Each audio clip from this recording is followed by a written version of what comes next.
New Eden is a city that's often described as a paradise, where everything is perfect, from the wide, clean streets to the luxurious mansions that sparkle in the sunlight. Everything here seems like a flawless painting, yet no one realizes that beneath the surface, it hides dark secrets. The shiny, expensive cars, the picture-perfect gardens, all of it is a symbol of power and wealth. But only those who truly live here know that behind the glitz and glamour lies a world full of ambition, fear, and ruthlessness. I grew up in the Carter family home, a place that seemed ideal but felt more like a prison every day. My father, Victor Carter, was a man of power, once a military officer, now a successful businessman with influence in the highest circles. My mother, Harriet, was the epitome of perfection, strong, composed, always maintaining the image of a perfect wife and mother. But to me, they were more like towering walls, and I was never allowed inside. They never saw me as an important part of the family. Every time I tried to do something different, every time I tried to show who I really was, my father would always say, "We don't do that in this family."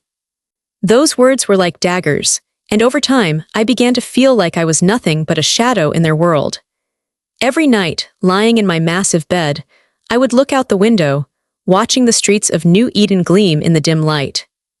But instead of feeling comforted, I only felt trapped. The lights were bright, but my heart was heavy, suffocating in this gilded cage. Even though I was surrounded by beauty and luxury, I felt utterly alone, disconnected from everything around me. I wasn't part of the family, I was just an accessory to their picture-perfect life. Then one day, everything changed. I stumbled upon a terrifying secret about my mother's death. I was going through some old documents in my father's study, the place where he kept all the family's important papers. I never expected what I would find. As I read through the yellowing papers, it hit me, my mother didn't die in a car accident as I'd always been told. She was murdered by my father, Victor, in a ruthless move to seize control of the family's wealth. Everything I had believed, everything I thought was true, came crashing down before me. I couldn't breathe. The pain of realizing that the man I had revered was the one who had killed my mother, how could that be possible? After I learned the truth, I couldn't stay in that house any longer. I had to leave, to escape the suffocating grip of my family. I changed my name and became Ava Moore. I found a new place, a new life, far away from New Eden. I came to Everwood, a city where no one knew who I was, where I could start over. I took a job in a small cafe, serving coffee and pastries, a simple job where no one judged me. It was peaceful. It was quiet. It was freedom I had never known in New Eden. Each day, I felt more and more like I could live my life on my own terms. But even with the freedom, the past still haunted me. The betrayal, the abandonment, it stayed with me. I couldn't forget what my father had done, what my family had been, but I knew I couldn't just survive. I needed a purpose. I began volunteering, helping people who had been abandoned, people like me. I wanted to make sure no one else had to suffer the way I had. I wasn't Catherine Carter of the Carter family anymore. I was Ava Moore, a woman who had carved out her own path. I would never go back to the past. I would keep moving forward, fighting for justice and revenge not through violence, but through change. The Carter family was one of the most powerful families in New Eden, a name that was synonymous with wealth, influence, and perfection. From the outside, the world they built was a masterpiece, a model of success. Their mansion stood at the heart of the city, towering over the others, its marble pillars and pristine lawns, a symbol of everything the family represented. To anyone who looked in from the outside, the Carters were everything they could aspire to be. Rich, respected, admired. The image of a perfect family, untouched by the chaos of the real world, was carefully crafted and maintained at all costs. Victor Carter, my father, was the backbone of it all. A former military officer turned business mogul, he had earned his place at the top through sheer force of will. He wasn't just a man of power, he was a symbol of authority in New Eden. His influence extended far beyond the corporate world, into politics, law enforcement, and beyond. People spoke his name with reverence, as if he were untouchable, a man who had created his empire with his own hands. His cold eyes and sharp jawline were the epitome of control, and he never allowed anyone to forget it. He had expectations, high expectations, for his children, especially for me. I was always meant to be something great, something he could proudly show off to the world. But no matter how hard I tried to fit into his mold, I never could. My mother, Harriet, was the other half of the perfect picture. She was a woman of strength, sharp and calculating, with an air of cold elegance that commanded respect. She had no tolerance for weakness, especially not in her children. Every word she spoke was measured, every gesture deliberate, and she never allowed any emotional outbursts. Her love was conditional, it was earned, and it was always held at arm's length. She believed in perfection, not just for the family, but for herself and us as well. There were no mistakes in the Carter family, no failures allowed. My mother was the one who held the family's public image together, ensuring that nothing, not a single hair out of place, not a single slip, ever marred the facade. She pushed me harder than anyone to meet those impossible standards. She demanded excellence, no excuses, and no room for imperfection. I remember growing up under her watchful eye. Everything I did was scrutinized, every decision was questioned. I could never just be a child. I could never just be. I was always being molded into the image of what they wanted me to be, not what I was. My every move was carefully guided by their invisible hands. If I made a mistake, it wasn't a lesson to be learned from. It was a failure, a crack in the perfect image that I was never allowed to show. The pressure weighed on me, and every attempt to break free only led to deeper frustration. Victor and Harriet built a life that looked flawless from the outside, but I was the one who saw the cracks, the coldness between them. I saw the way they controlled everything, even the love in our home. There was no room for warmth, no room for affection. They didn't love me the way I needed to be loved. They loved the idea of me, the version of me they had created in their minds. They loved the perfection, the success, the image of a daughter who fit seamlessly into their world. But the real me, the me that was fragile, vulnerable, confused, she didn't exist in their world. There were nights when the mansion was still, when I would lie awake in my room, hearing the distant echoes of their cold voices from the floor below. I would look out the window, the lights of New Eden twinkling in the distance, and wonder how I got here. How did I become a prisoner in a gilded cage? I had everything anyone could want, the wealth, the status, the power, but none of it mattered. None of it filled the emptiness I felt inside, and I began to question everything. Was this life truly what I wanted? Was this perfect image worth the price I had to pay? Could I ever break free from the mold they had so carefully crafted for me?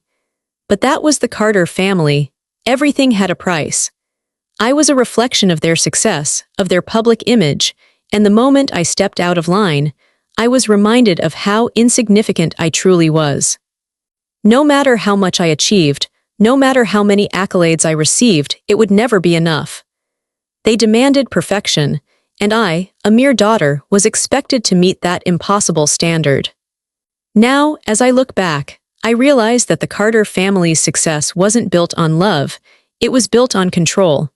And in that control, I was suffocated. I couldn't breathe in the space they provided me. I couldn't be the person I was meant to be. And in the end, I realized that no matter how much I tried to live up to their expectations, I would always be something I wasn't. The perfect daughter, the perfect symbol, the perfect reflection of the Carter legacy. But not me, not the real me. And so, I began to break free. Catherine Carter, the only daughter of Victor and Harriet, was always caught in the shadows of her family's overwhelming expectations. To the outside world, I seemed to have everything: intelligence, drive, ambition. But in my parents' eyes, none of it was ever enough. No matter how hard I tried, I couldn't fit into the mold they had created for me.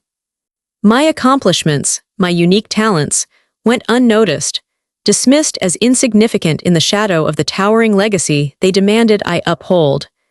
I was the perfect picture of what they wanted in many ways. Outwardly successful, socially poised, and outwardly capable. But none of that mattered.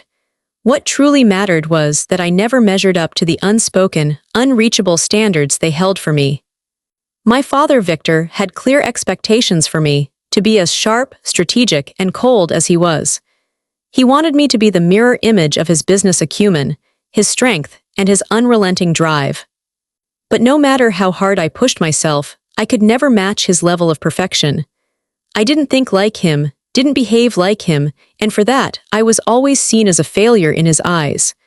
My mother, Harriet, was no different. Her expectations were equally suffocating, but in a different way. She wanted me to be flawless, always composed and graceful, always maintaining an air of control. She pushed me into activities that didn't spark my passion, encouraged me to pursue accolades that didn't matter to me, all in the name of maintaining the Carter family image. But when I tried to speak up about what I really wanted, when I tried to carve my own path, the walls went up immediately. "We don't do things like that in this family," she would say, her voice cold and unwavering. To her, my dreams were a distraction, my desires a nuisance. The harder I worked, the more I excelled in my own quiet way, the further they distanced themselves from me. They couldn't see my talents for what they were because they didn't align with the path they'd carved for me. I was a failure because I wasn't a perfect copy of their vision for success. My heart ached with each passing day, each moment of silent rejection that reinforced the belief I was falling short of their expectations. I had spent my entire life trying to meet their standards, not knowing who I truly was beneath the layers of their demands. I was good at a lot of things, yes, but none of it mattered. My achievements were only praised as long as they fit into the box they'd drawn for me. It didn't matter that I excelled in literature or that I had a natural flair for creative expression. My father couldn't understand why I wasn't pursuing a more practical career in business, and my mother simply didn't see the value in anything that didn't reflect the family's outward perfection. For a while, I believed them. I believed that maybe I was truly a failure, that the only worth I had was in fulfilling their expectations. I couldn't see a way out of the cage they'd built for me, the expectations they'd imposed, and the endless cycle of self-doubt that plagued me. But the truth is, I had a fire inside me that could never be fully extinguished. I was independent, I was driven, and I was passionate even if they never saw it, even if they never cared to see it. The more I tried to break free from their definition of success, the more I realized that I was just a pawn in their game of perfection. I wasn't allowed to be myself because who I was didn't fit into their plan. They didn't see the real me, the person beneath the polished surface. They only saw what I could provide for them, the perfect daughter who could meet their impossible standards. But I was so much more than that. In the quiet moments, when the walls of our house felt too thick to breathe through, I started to wonder, who am I, if I'm not the person they've made me out to be? It was a question I'd never allowed myself to ask, buried beneath the weight of their expectations.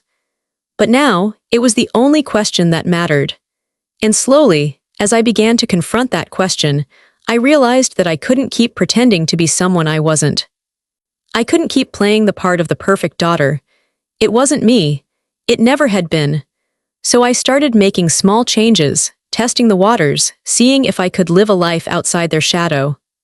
But the more I tried to step into the light, the more they pushed me back into the darkness of their vision. To them, I was always too much of something, too emotional, too independent, too different. And to them, that was always too little. I was never good enough. And in the end, that was the harshest truth of all. It wasn't until I discovered the truth about my mother's death that everything I had believed about my family unraveled. The story of her tragic car accident had always been a part of our family's public narrative, a story we shared when people asked about her sudden passing. They all believed it was a terrible, unfortunate accident, just a slip of fate, a momentary lapse of control. I had never questioned it. How could I? I was just a daughter, a child at the time, too young to understand the complexities of adult lives, too innocent to see the lies that had been woven so expertly around me. But as the years passed and I grew older, something gnawed at me. The silence that surrounded my mother's death felt off, too calculated. I would ask questions, but my father, Victor, always had a way of deflecting, of shifting the conversation, of silencing me with a look. His cold, piercing eyes would meet mine, and in those moments, I could feel the weight of his control. He had always been the authority in our house, and the more I tried to probe into my mother's death, the more he made me feel small. Still, I couldn't shake the feeling that there was something more to it, something darker than what had been presented. The truth came to me when I least expected it.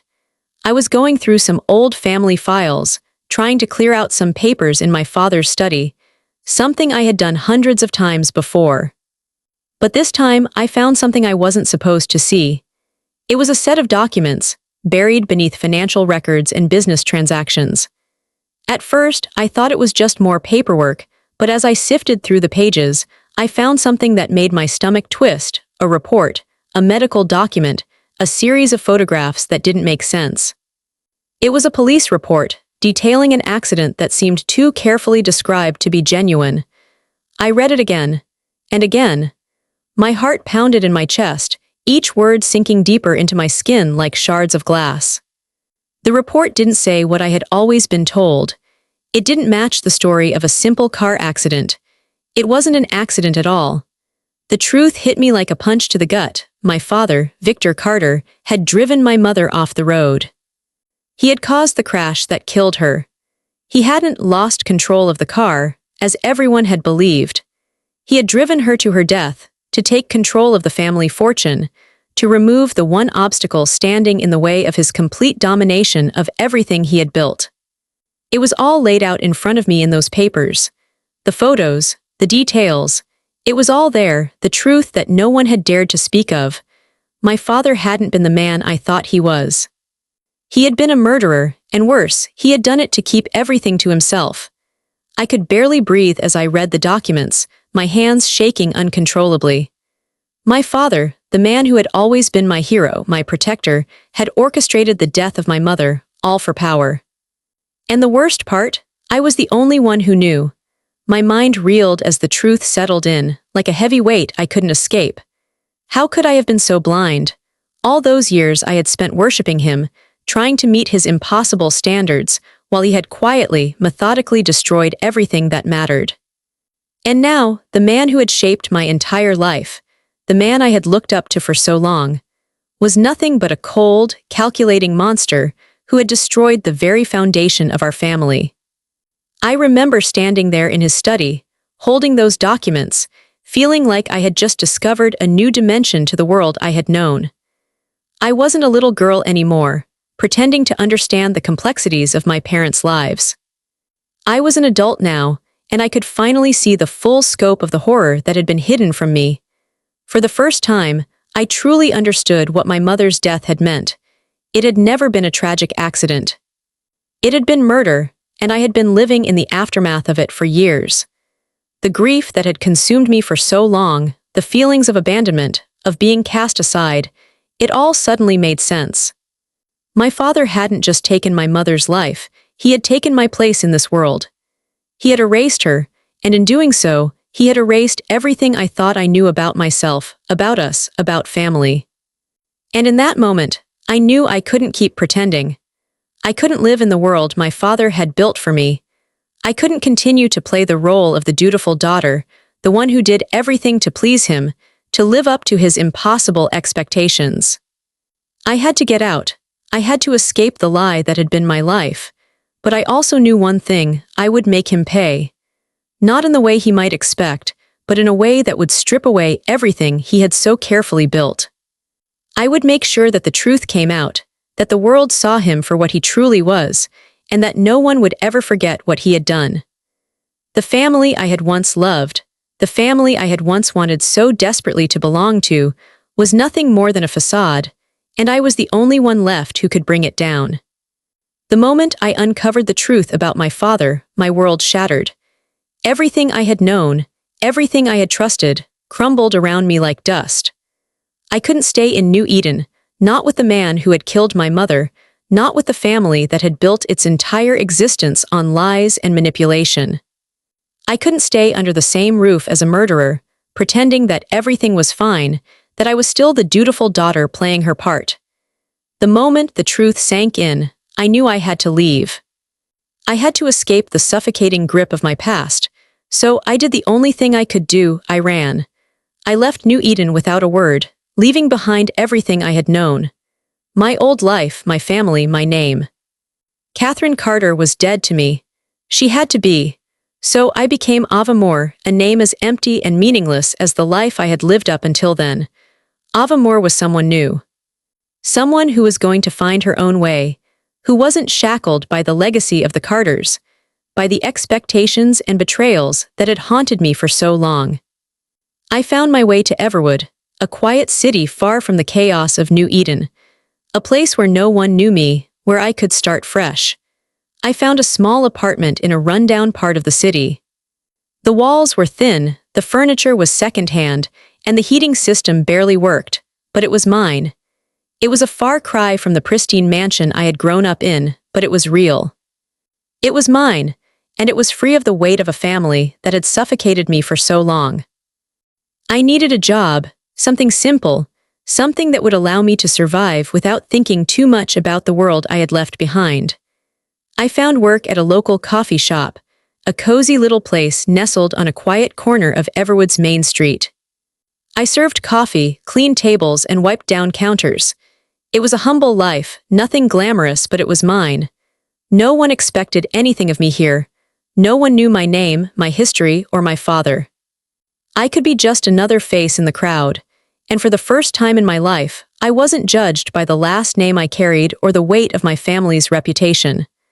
The work was simple, but it gave me time to think, time to breathe, and time to begin the process of healing. The hours were long, and the pay was modest, but it was enough to get by. I started to meet people who weren't living in mansions or riding in luxury cars, but who had stories, struggles, and lives that weren't defined by the power and prestige I had once known. There were regulars who came in every morning for their coffee, workers from nearby shops who would sit and chat about their day, and even a few people who came from rougher backgrounds, just trying to get by. As I listened to their stories, I began to understand the depth of the world I had been sheltered from. I realized that there was so much more to life than the image of success that had been so carefully painted for me in New Eden. These people, struggling, fighting to survive, had a strength that I admired. They had built lives out of nothing, had made something of themselves without the power or wealth I had taken for granted. It was humbling, and it was inspiring. For the first time, I felt connected to the world in a way I had never felt before. The more I listened, the more I began to see the injustices in the world, how people were often exploited, overlooked, or taken advantage of, just like I had been. The more I saw, the more I couldn't stay silent. I began to speak up, to defend those who couldn't defend themselves, to help where I could. It wasn't much at first, a kind word here, a simple gesture there, but as I grew more confident in my new identity, I realized that I could do more. I didn't have to be silent anymore.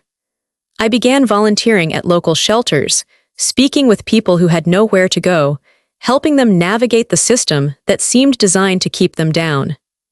I began to understand the value of fighting for those who had been pushed to the margins, just as I had been. I realized that while my family had been obsessed with power and control, true strength came from helping others, from using your voice to fight for those who couldn't speak for themselves. In the small town of Everwood, I began to find my purpose. It wasn't the life I had been raised to lead, but it was mine, and that was all I needed. I had learned that success wasn't measured by wealth, by status, or by the family you came from. It was about the difference you made in the world, about the lives you touched and the people you helped.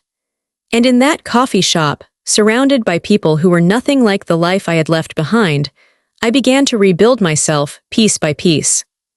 Ava Moore was no longer running from her past.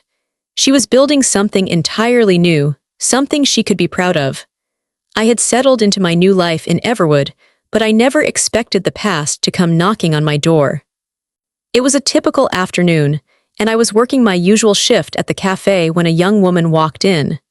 She was nervous, her hands shaking as she ordered a coffee.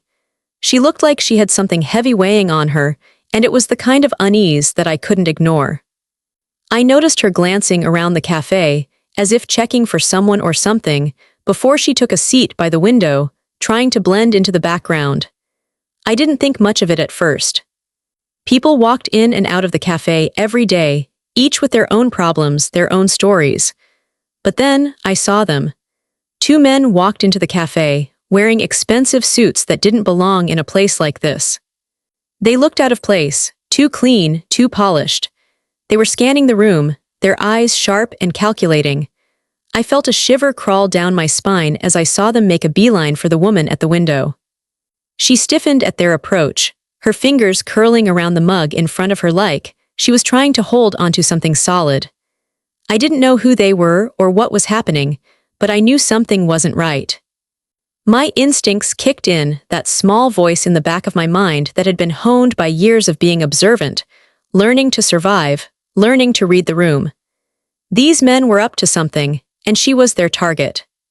Without thinking, I walked over to their table. "Can I help you, gentlemen?" I asked, my voice steady, though my heart was racing.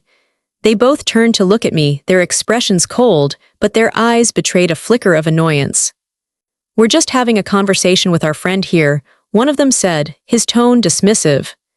The other man didn't speak, but his eyes lingered on me, calculating, sizing me up.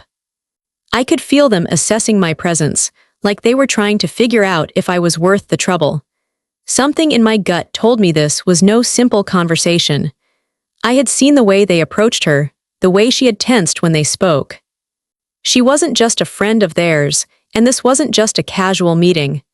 I could feel my pulse quicken as I leaned in closer, looking at the woman who seemed to be shrinking in her seat, her face pale. I turned back to the men. "I don't think she wants to talk right now," I said, my voice firm. I didn't know why I was getting involved.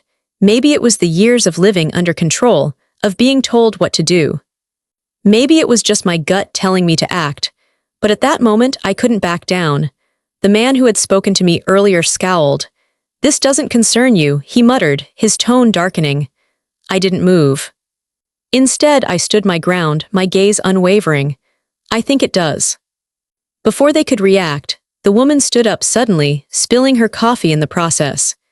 She grabbed her bag and rushed toward the door, but one of the men quickly reached out and grabbed her arm, yanking her back toward the table. The tension in the room was palpable, and I could feel the weight of their hostility pressing down on me. But I wasn't backing down. I stepped between them, putting myself in the woman's path. "Let her go," I said, this time with a calmness I didn't even know I had. The man's eyes flared with anger, but before he could respond, I heard the door to the cafe open behind us, followed by the sound of footsteps. It was a different man, someone I hadn't noticed before. His presence was commanding, and as he looked over at the scene unfolding in front of him, the men froze. He nodded toward them, his eyes narrowing in a way that made the others straighten immediately. "Let her go," he said, his voice low, almost a growl. The two men released the woman without a word and stepped back, as if they were waiting for permission to act. The woman quickly gathered herself, her hands still trembling, and bolted for the door, disappearing into the street outside. I stood there, my heart still racing. The man who had stepped in walked toward me, his eyes still fixed on the spot where the woman had been. He seemed unbothered, unaffected by the tension, but his presence lingered like a shadow. "You did the right thing," he said, his voice gruff but oddly reassuring. "Who are you?" I asked, my voice steady but still shaken by what had just happened. He looked at me for a moment, his gaze sharp, then slowly shook his head. "That's not something you need to worry about." He turned and walked out the door after the woman, leaving me standing there, unsure of what I had just gotten involved in. But I couldn't shake the feeling that my life had just shifted in some unexpected way. That woman, she wasn't just anyone. I didn't know who she was or what she was caught up in, but she had left an impression on me, and so had the men. I never imagined that helping someone in distress would pull me into a world I knew nothing about. The world of powerful people, dangerous deals, and hidden networks.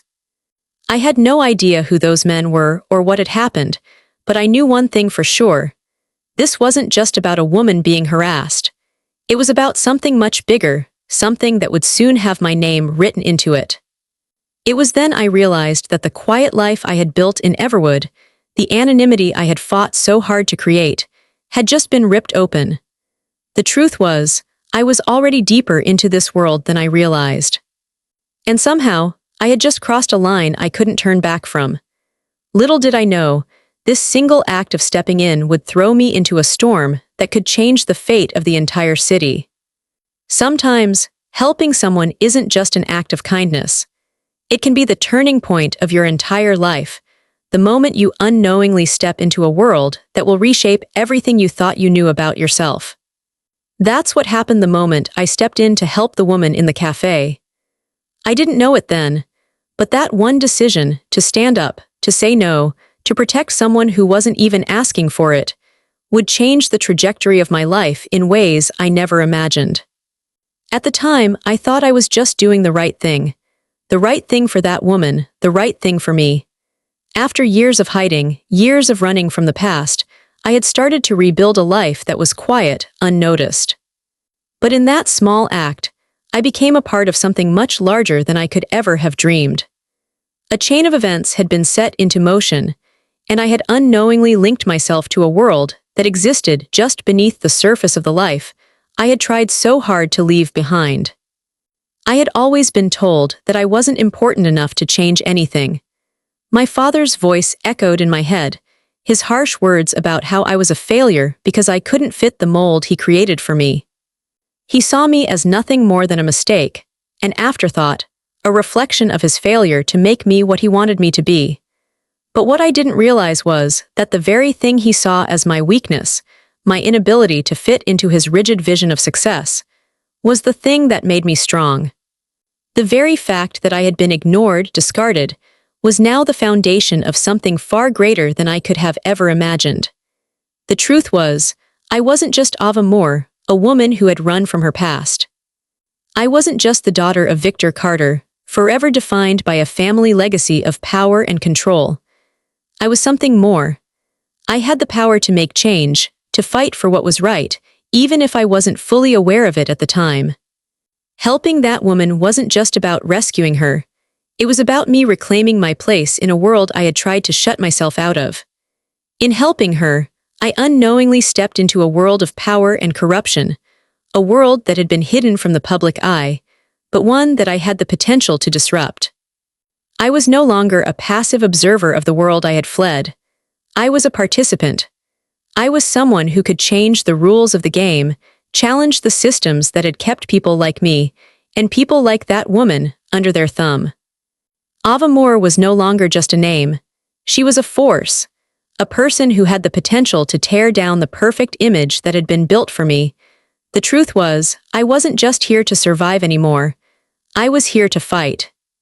What I realized in that moment was that saving someone isn't always about the person you're helping. Sometimes, it's about saving yourself, finding your own power in the process. It's about realizing that you are not just a passive participant in your own life, but someone who can take control, someone who can make a difference.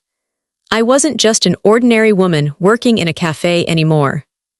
I was someone who could change the world that was hidden beneath the surface, the world my family had tried to protect, the world my father had tried to control. And I wasn't going to stand idly by any longer. As time passed, my life in Everwood began to evolve in ways I never expected. What started as a quiet existence, free from the shadow of my past, soon grew into something more. It wasn't just about serving coffee or sweeping floors anymore. It wasn't just about hiding from the world I had left behind. It became clear that my actions, my willingness to stand up for the helpless, had not gone unnoticed. The world I had once feared, the world of power, politics, and manipulation, was slowly drawing me in, not because I sought it, but because I had something it lacked: integrity. A sense of right and wrong. One day, as I was going through my routine, I met a man who would change everything. His name was Rafael Delgado, a political activist with a reputation for challenging the city's power structures, particularly the elite families that had their claws dug deep into Everwood's politics. I had seen him around town a few times, a sharp man, with a quiet intensity about him. But it wasn't until I helped at a community event where he was speaking that we finally spoke. Raphael recognized me immediately. His eyes didn't judge, didn't see a woman who had fallen from grace, but someone with the potential to rise up again. We began talking, and what started as a casual conversation turned into a partnership, one that I never expected but could never ignore. Raphael's organization was all about fighting the corruption of the rich and powerful. They were fighting for the rights of people like me, people who had been silenced, people who had been hidden in the margins of society. He wasn't a man who believed in simply protesting. He believed in changing the system from the inside out, and he believed I had the ability to help. At first, I was reluctant. I didn't think I was the person for the job. I had no background in politics, no real connections. I was just a woman who had been swept into a world that had always been out of reach. But Raphael saw something in me that I didn't yet understand: the fire, the passion, and the ability to bring change to the people who needed it most. With his guidance, I started to understand the intricacies of politics, how things worked behind closed doors, how the powerful played their games, and how they used people like me to maintain their control. I began to work with him on local campaigns, pushing for better housing, better wages for workers, better rights for the people who had always been invisible to the city's elite. It wasn't glamorous work, but it was necessary. And with each step, I started to grow more confident in my voice. Soon, my influence started to spread. People began to notice that I wasn't just a mouthpiece for a cause, but a force to be reckoned with. I wasn't afraid to take on the powerful families who had controlled the city for decades. In fact, I reveled in it. The more I learned, the more I realized how deep the corruption ran, and I was determined to fight it. I began to develop relationships with other political figures, other activists, and even people who had once been enemies of the Carters. I was no longer just a bystander. I was now a part of the conversation, a part of the fight. I was building a network, slowly but surely, and I knew it was only a matter of time before the powerful families of Everwood started to see me as a threat. It wasn't long before I became a key figure in local politics. I was invited to meetings, to rallies, and to events where the city's most influential people gathered. I spoke out, unapologetically, and my words began to carry weight. I became a political force in my own right, a voice for the people who had been ignored for too long. I wasn't just some former daughter of the infamous Carter family anymore. I was Ava Moore, a political activist, a force that the powerful could no longer ignore. I had become the very thing my father feared most, someone who could bring his empire to its knees. But it wasn't about revenge. Not anymore. It was about justice, about making sure that those who had been abused, manipulated, and discarded finally had a voice. And I would make sure they were heard. As I stepped further into the political landscape, I began to realize something. I wasn't just fighting for the people of Everwood. I was fighting for my own redemption. Every speech I gave, every campaign I fought, was a step toward reclaiming the power that had been stolen from me. I wasn't going to be silenced. I wasn't going to be controlled. I was done being the perfect daughter of a perfect family. I was going to reshape this city, this world, in a way that would make my father's legacy nothing more than a footnote in the history of Everwood. And with every passing day, I felt my influence grow. The city was beginning to change, and I was at the heart of it. It was a typical evening when the call came. I had just finished a long day of meetings and community outreach, feeling the weight of the work I had committed myself to. I had finally started to feel like I was making a real difference, like I was on the path to something greater than just surviving. But as the phone buzzed on the table, I had no idea how much it would alter the course of my life. The voice on the other end was calm, almost too calm, as if they were used to delivering news like this. "Ava Moore, we'd like to offer you a place on an independent campaign," the man said. "We think you have the influence, the voice, and the determination to make a real impact. You could be the change this city needs. His words felt like they were coming from somewhere far away, and for a moment, I didn't process them fully. But then he said something that caught my attention, something that sent a cold shiver down my spine. "We know about the truth behind your mother's death," he added, his tone shifting slightly. "And we know that it's causing quite a stir in the political world. Your father's campaign is struggling because of it, and we think it's time to use this information to its full advantage." I froze. The words hung in the air like a weight, pulling me back into a past I had tried so desperately to escape. My heart began to race, my hands trembling slightly as I held the phone. The truth behind my mother's death, the secret I had uncovered years ago, it wasn't just my burden anymore. It wasn't something buried in my mind, locked away in the dark corners of my thoughts. It had been leaked, and now it was out there in the open, threatening to tear apart everything my father had worked for. But why me? Why now? Why had they chosen me for this? I had never planned to use my mother's death as a political weapon. I had spent years building my life on the idea of justice, on the belief that I could fight for what was right, without sinking to the depths of my father's manipulative tactics. But here I was, being asked to use her death, her murder, as leverage in a campaign for change. The temptation to finally expose the truth about my father was overwhelming. To bring him down, to take away his power, to show the world the monster he truly was. It was all so close, so within reach. And yet, the question lingered in the back of my mind. Was this the right way to do it? I stood at a crossroads, the weight of the decision pressing down on me. My first instinct was to refuse, to stay true to the person I had become, to fight with integrity and honor, the way I had always intended. But as the man continued speaking, telling me about the reach of the campaign, the support I could gain, the people who would stand behind me, I began to wonder if this was the moment I had been waiting for. Was this how I would finally claim justice for my mother? Would taking down Victor Carter be the closure I had been seeking for all these years? The truth was, I wasn't just Ava Moore anymore. I wasn't just a political activist fighting for the people who had been overlooked and forgotten. I was a daughter who had been betrayed, who had been robbed of a mother by the very man who had shaped her world. My father had taken everything from me, and now, the chance to expose him, to finally bring him to justice, was staring me in the face. It wasn't just about revenge, though. It wasn't just about watching him fall from grace.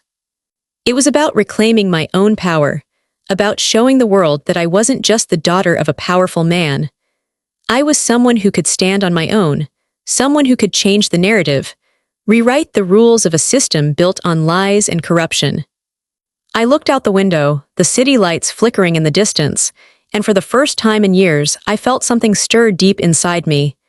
It wasn't fear. It wasn't hesitation. It was determination. I had spent too long running from my past, too long pretending that I wasn't capable of challenging the system that had oppressed me. But now, I had a chance to take control, to put an end to the legacy that my father had left behind. I could use the truth about my mother's death to expose the very fabric of the corruption that had been allowed to fester in the city, to tear down the walls my father had so carefully built. The decision wasn't easy. But I knew that if I didn't take this opportunity, I would always wonder what could have been. It wasn't just about me anymore.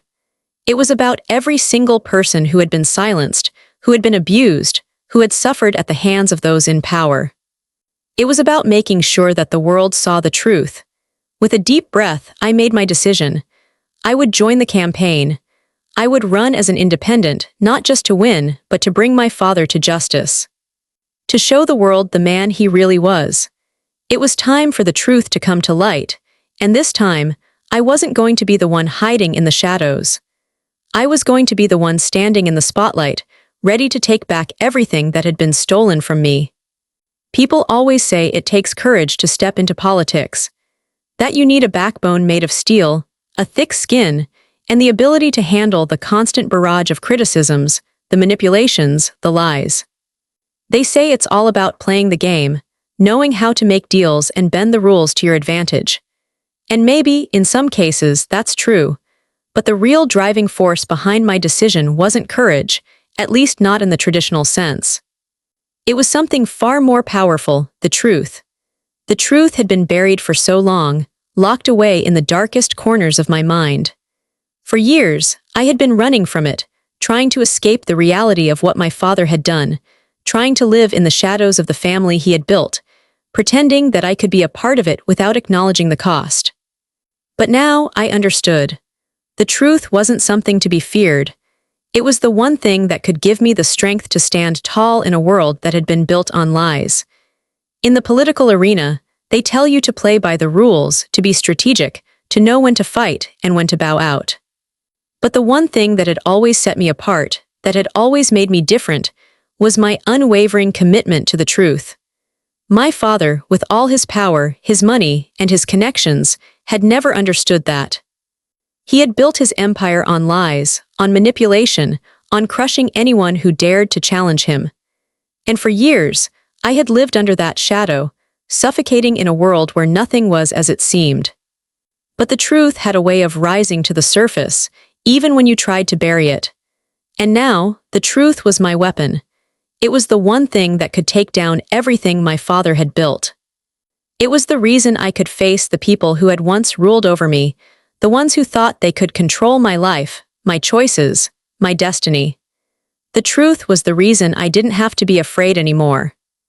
As I stood on the edge of this new world, preparing to step into the fight that I had once tried to avoid, I realized that the people who tried to tear me down, my father, the political elites, the corrupt figures who had manipulated me and my family for years, had never understood the power of truth. They thought that money, power, and influence were enough to control the narrative. They thought they could make me bow to their will. But what they didn't realize was that truth doesn't bend. It doesn't kneel. And it doesn't hide.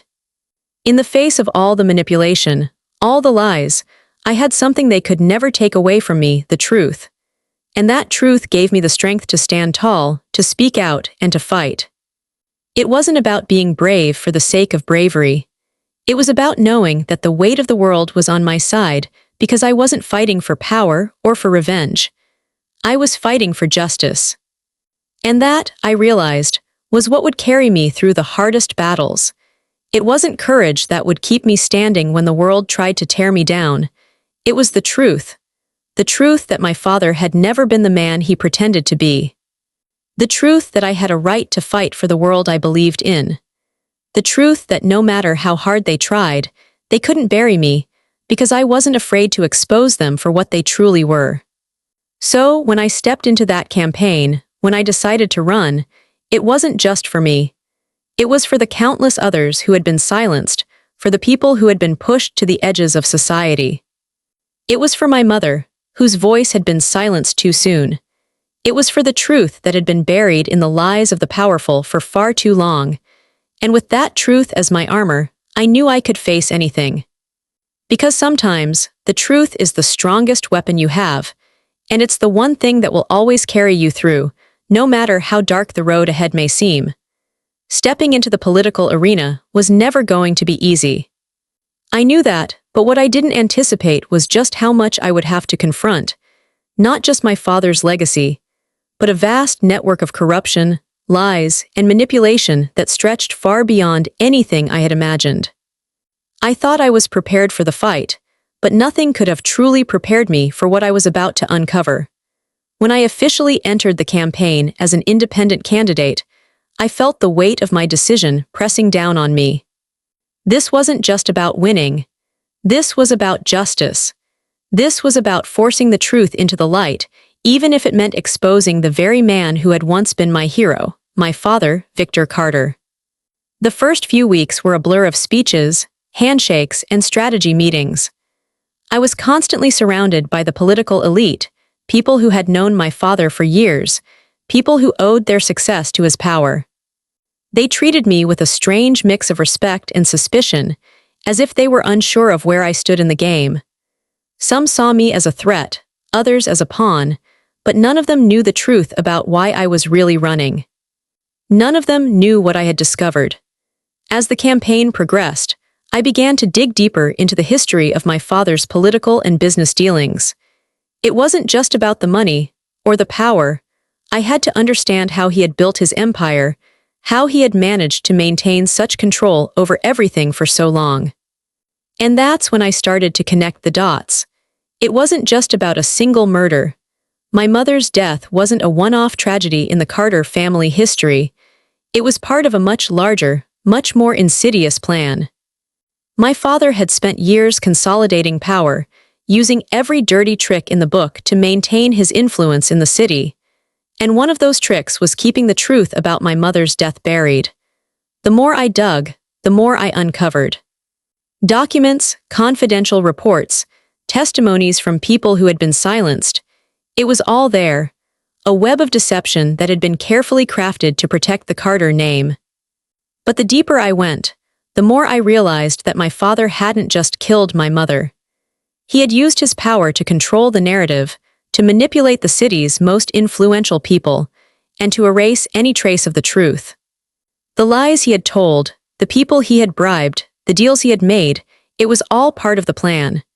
And now, as I stood on the brink of exposing him, I understood the magnitude of what I was up against. I wasn't just fighting for my mother anymore. I wasn't just fighting for myself. I was fighting for the people who had been crushed by my father's empire, people who had been silenced, abused, and discarded for too long. I was fighting to bring down a system that had thrived on corruption and manipulation, a system that had kept people like me in the shadows for years. But I wasn't alone in this fight. As I continued to push forward with my campaign, I started to realize that I had made some unlikely allies. People who had once worked with my father, people who had once been a part of his world, were now reaching out to me, offering information, resources, and support. Some were doing it out of guilt, others out of fear, but all of them wanted to see change. Despite the growing support, there were those who weren't ready to let go of the past, those who still feared my father's influence, those who would do anything to stop me from exposing the truth. They were playing dirty, using every tactic in the book to sabotage my campaign. I started receiving threats, anonymous phone calls, shady figures lurking in the shadows, warning me to back off, to stop digging into things that didn't concern me. But the more they tried to silence me, the more determined I became. I knew what they were doing. They were trying to break me. They were trying to intimidate me into backing down. But I had been living under fear for too long. Fear of my father, fear of the truth, fear of what might happen if I ever stood up to him. But I wasn't afraid anymore. The stakes were higher than I had ever imagined. I wasn't just a political candidate anymore.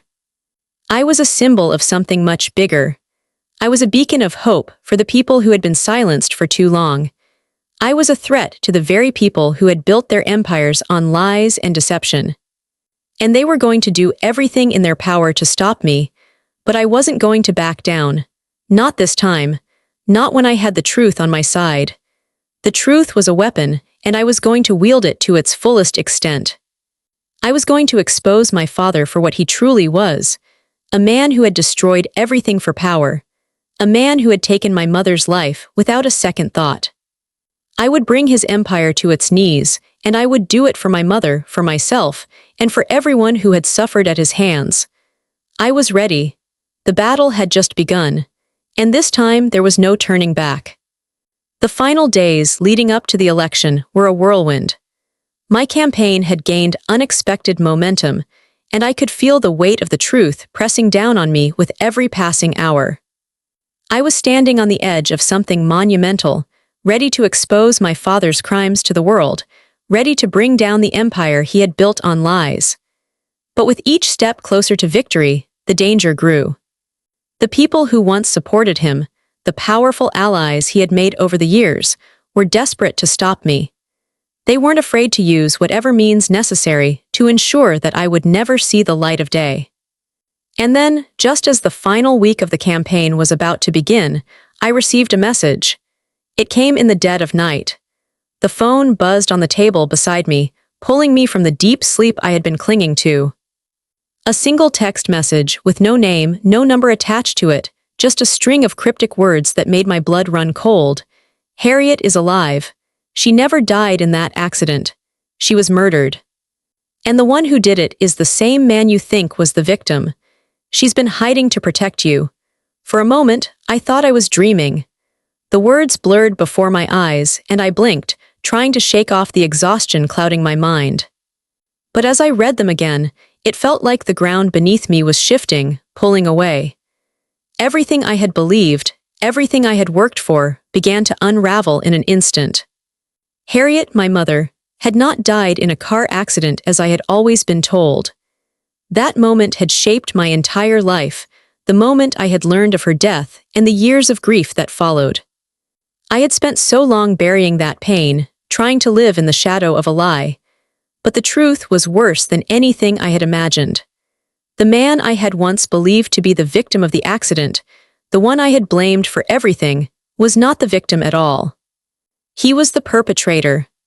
My father, Victor Carter, the man who had been my hero, had not only killed my mother to protect his power, but he had orchestrated it in such a way that he made everyone believe it was an accident. And the biggest shock of all, my mother hadn't died. She had been forced into hiding, living in the shadows, all these years to protect me from the very people who had tried to destroy our family. I could feel my heart pounding in my chest as I sat there, staring at the message. I wanted to believe it was some sick joke, a hoax from one of my father's allies to throw me off track. But deep down, I knew it wasn't. It made sense. The way my father had so meticulously controlled the narrative, how everyone had been too scared to ask the right questions. It was all a cover-up, a manipulation so grand that even I had fallen for it. My mind raced, trying to process this new reality. My mother had been alive all these years. She had been watching over me, hiding in the shadows, perhaps just out of reach. But why had she never come to me? Why hadn't she fought to come forward and tell me the truth? Then another thought struck me. If she had been hiding all this time, what kind of danger was she in now? Was she still alive? Was she watching me now, from a distance, waiting for the right moment to reveal herself? And most importantly, why had she kept herself hidden for so long? Was it just to protect me from my father, or was there something more? I needed to know, and I needed to know now. The weight of the revelation hit me all at once. I wasn't just fighting for justice anymore. I wasn't just running for office to bring down my father's empire. I was fighting for my mother. For the truth that had been stolen from me. And I was about to face a truth far darker than I had ever imagined. The man who had been the source of my pain, the man I had hoped to defeat in this campaign, was not the victim. He was the villain. I had to act quickly. The election was just days away, and with this knowledge, everything had changed. My next move would be crucial. I couldn't just run on a platform of exposing corruption anymore. I had to find my mother, bring her back into the light, and reveal to the world what had really happened all those years ago. But in doing so, I knew I was stepping into a world far more dangerous than I had ever imagined. The forces at play were not just political. They were personal, and they would stop at nothing to destroy anyone who threatened their power. I stood up from the table, my mind made up. The campaign would go on, but it would be different now. The truth was finally coming to the surface, and I wouldn't let anyone silence it. My mother had sacrificed everything to protect me. Now, it was my turn to protect her. The fight was just beginning, and this time, there was no turning back. Ava's journey, the one that had started in the quiet streets of Everwood, was never really about revenge. Sure, there was a burning desire to see justice done, to expose the lies and the manipulation that had defined her family's legacy. But as the truth about her mother's death surfaced, everything shifted. What had initially felt like an act of vengeance, to tear down the empire her father had built, transformed into something much more profound. This wasn't just about getting back at the man who had hurt her. It wasn't just about revenge against the people who had stolen her peace, her happiness, and her mother. No, Ava's story was about rebirth, about the shedding of old skin, and the painful but necessary process of reclaiming her true self. It was about exposing the secrets that had kept her bound, not just by her family's lies, but by her own fears. The revelation that her mother, Harriet, was alive, that she had been hiding, protecting Ava from the dangers her father's empire had created, turned everything Ava knew about herself upside down. It wasn't just the tragedy of a lost mother anymore. It was the realization that her mother had never really been lost at all. She had been in hiding, living in the shadows, doing what she could to shield Ava from the dangers of the world that had been created around them. And now, it was Ava's turn to step into the light, to find her mother and bring her back from the edges of the darkness. Ava's quest, once driven by anger, was now fueled by something far more powerful: love. The love for a mother who had given everything for her safety, even if it meant living in isolation, and the love for the woman she had become, who was finally strong enough to fight back. Ava realized that this was no longer about destroying her father or winning a campaign. It was about saving the one person who had always been there for her, even if Ava hadn't known it. In that moment, the story shifted. It was no longer the tale of a daughter seeking justice. It was a story of resurrection, a resurrection of her family's truth, of her own identity, and of the bonds that had been fractured by decades of secrets. Ava wasn't just fighting for herself anymore. She was fighting to bring her mother back into the world, to restore the balance that had been broken when her mother's death had been staged, and when she had been cast aside by the very people who should have protected her. Ava's strength no longer came from the desire for revenge. It came from the knowledge that her mother was still out there, waiting for the moment when she would be found. It came from the realization that, even in the face of betrayal, there was a chance for healing, for reuniting what had been lost. And as Ava prepared to face the forces that would stop at nothing to keep the truth buried, she understood that this wasn't just about righting a wrong. It was about rebuilding the future, not on the ashes of the past, but on the foundation of love, resilience, and the courage to stand up for the people who matter most. The battle ahead would be fierce, but for the first time, Ava didn't feel alone. The secrets that had once held her captive had now given her the power to rewrite her story. It wasn't just about destroying the empire her father had built. It was about building something new from the ruins, and that, Ava realized, was the true victory. Her mother wasn't lost anymore, and neither was she. The truth had come to light, and with it, everything I had known about my family and my father crumbled. Standing before the public, I knew that I couldn't hide anymore. I had spent too many years in the shadows, pretending that everything was fine, but now I had no choice but to stand tall and confront the world with the reality that had been buried for so long. Victor Carter, my father, had built an empire on lies, manipulation, and the blood of my mother. For years, he had controlled everything, including me, and I had been too afraid to speak up. But now, as the campaign reached its climax, I realized that this was bigger than just my fight for power. This was about reclaiming the truth, about taking down the empire that had been built on my mother's death, and about standing up for those who had been crushed under the weight of people like him. As I stood on that stage, the world watching, I felt a strange calmness wash over me. I wasn't the daughter of Victor Carter anymore. I wasn't just the victim of a family tragedy. I was Ava Moore, a woman who had fought for justice and who would no longer be silenced. I spoke from my heart, my voice unwavering as I faced the crowd. For too long, my father's actions have been hidden behind a veil of power and corruption. He used his influence to silence the truth, to manipulate and destroy anyone who got in his way.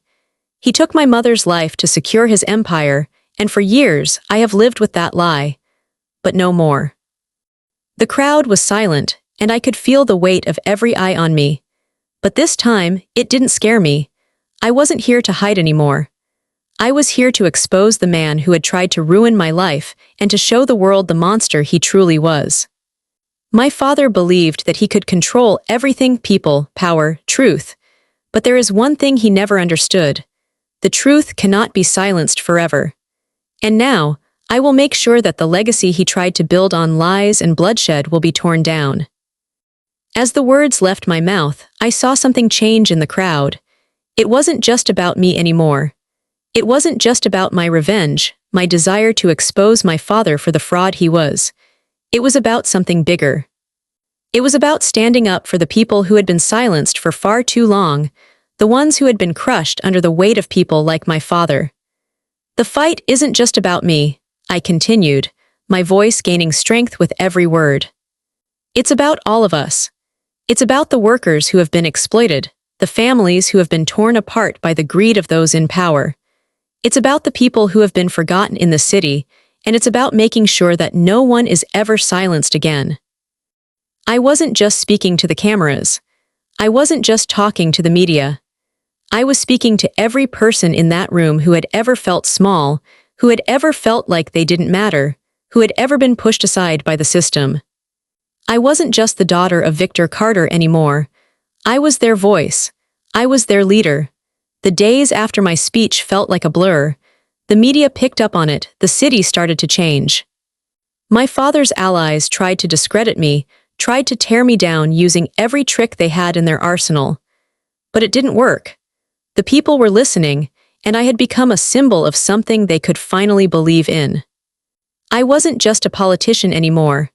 I was the leader they had been waiting for. I wasn't just fighting for my own redemption. I was fighting for the redemption of everyone who had been oppressed, ignored, or silenced. The more I spoke, the more I realized that I wasn't just running to win. I was running to tear down a system that had been built to keep people like me down. And with every step, I felt myself becoming more than just a candidate. I was becoming a leader who wasn't afraid to fight for the truth, who wasn't afraid to stand up to the people who had destroyed my family and my life.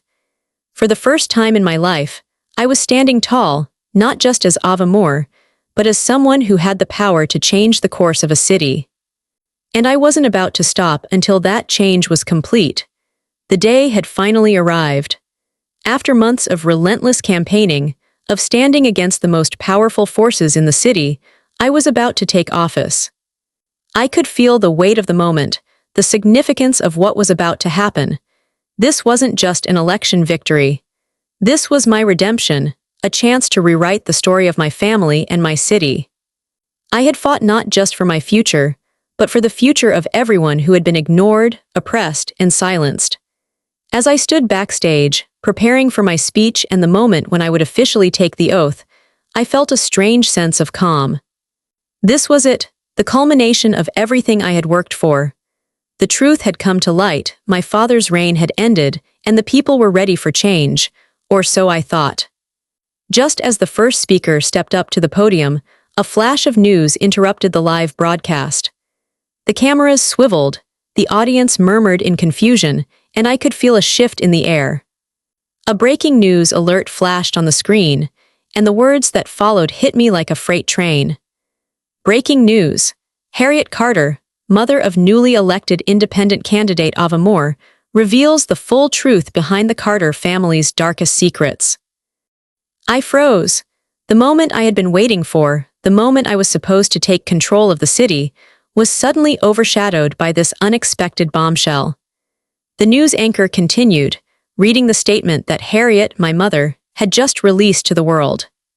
It was her voice, calm and unwavering, as though she had finally found the strength to speak after all these years of silence. Throughout the years, I have remained hidden in the shadows, not by choice but by necessity. To protect my daughter, I sacrificed my own life, my own freedom. But the time has come for the truth to be known. My husband, Victor Carter, did not just build his empire with hard work and vision. He built it on manipulation, lies, and yes, on the murder of my own life.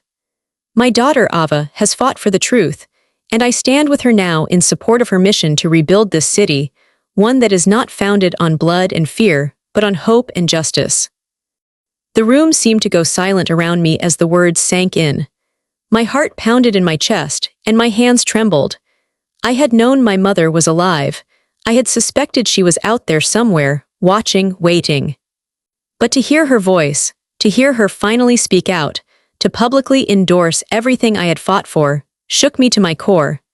She wasn't just the woman who had been forced into hiding for years. She wasn't just the mother I thought I had lost. She was now a part of this fight, a pivotal ally in my struggle to transform the city, to dismantle the system my father had created. Her words, her truth, were now in the public domain. The very foundation of everything my father had tried to protect, Everything he had built on his lies was being ripped apart by the woman who had been his most significant victim. It was a twist I had never expected, and it changed everything. The city had watched as I stood against my father.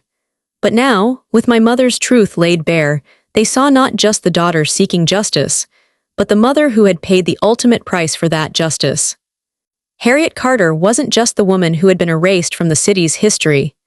She was the woman who had been fighting, silently and courageously from the shadows. As the news continued to broadcast, showing footage of my mother's interview, I felt a strange, overwhelming sense of pride and awe. This wasn't just about me anymore. It was about our shared journey, the journey of a mother and daughter who had both been forced into hiding by the same man, the same system. Together, we were now standing against the forces that had tried to break us.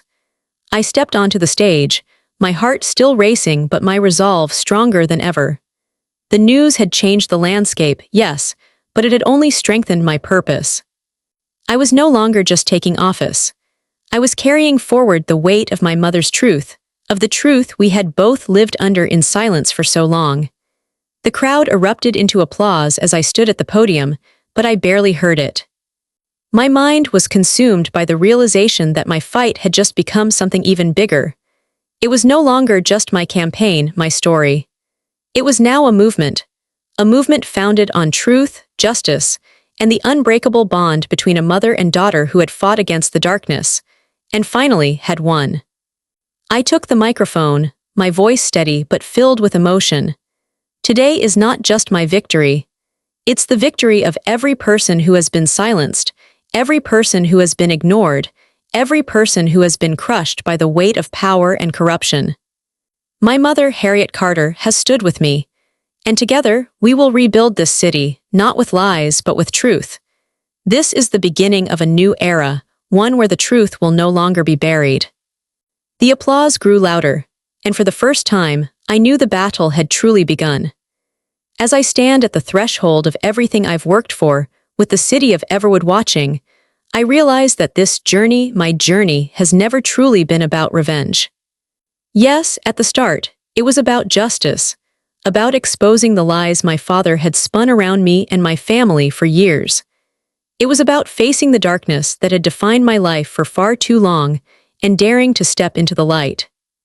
But now, as I look back on everything I've learned, I understand something deeper. The true strength doesn't come from seeking revenge. It doesn't come from fighting to get back at those who have wronged you. No, the real power lies in facing the truth, in confronting the lies and manipulation that have controlled your life, and then choosing to stand tall in the face of them. It lies in the courage to speak out, to fight not just for yourself, but for the future of everyone who has been crushed beneath the weight of a corrupt system. In my case, that meant standing up to my father, a man I had once revered, a man who had built his empire on deceit and manipulation. It meant exposing the truth about my mother's death, revealing the ugly secrets that had been buried beneath layers of power, wealth, and influence. But as I moved forward, I realized that this fight was never about punishing him. It was about something bigger. It was about reshaping the world, about dismantling the structures that had allowed people like my father to thrive at the expense of everyone else. And with that realization came a new understanding of what it meant to truly be strong. It's easy to fight for yourself, to seek revenge when you've been wronged. But the true challenge, the true strength, comes in standing for the truth, even when the truth is ugly, even when it forces you to face the parts of your life you'd rather forget. It comes from standing firm in the face of adversity, knowing that what you're fighting for is bigger than you. What you're fighting for is the future, the hope that by confronting the darkness, you can create something better. And that's the lesson I've learned through all of this. Strength isn't about the battles you win or the enemies you defeat. Strength is about the courage to stay true to yourself, to stand firm on the foundation of truth, and to never back down, even when the world pushes against you. Strength is in the willingness to walk the difficult road, the one that forces you to confront the past, to face your deepest fears, and to change the system that has held people down for so long. The message I hope people take away from my story isn't one of revenge or anger, but of resilience. True justice doesn't come from revenge. It comes from standing on the unwavering foundation of truth. It comes from refusing to be silenced, refusing to let the powerful continue to manipulate and control the lives of those who are weaker. Justice isn't about punishing those who have wronged you. It's about creating a world where truth is no longer hidden, where power isn't used to suppress the voices of the innocent. And the final message is this: never be afraid to walk the difficult path. Never be afraid to confront the truth, even when it's uncomfortable. Because the road to justice is not easy, but it's the only road that will lead to real change. You may stumble, you may fall, but as long as you stand on the truth, as long as you fight for what's right, you will change the world. And that is the power we all have within us, the power to change, to heal, and to rebuild what was once broken. This isn't the end of my story. It's only the beginning. And with the truth as my guide, I know I'm ready to face whatever comes next.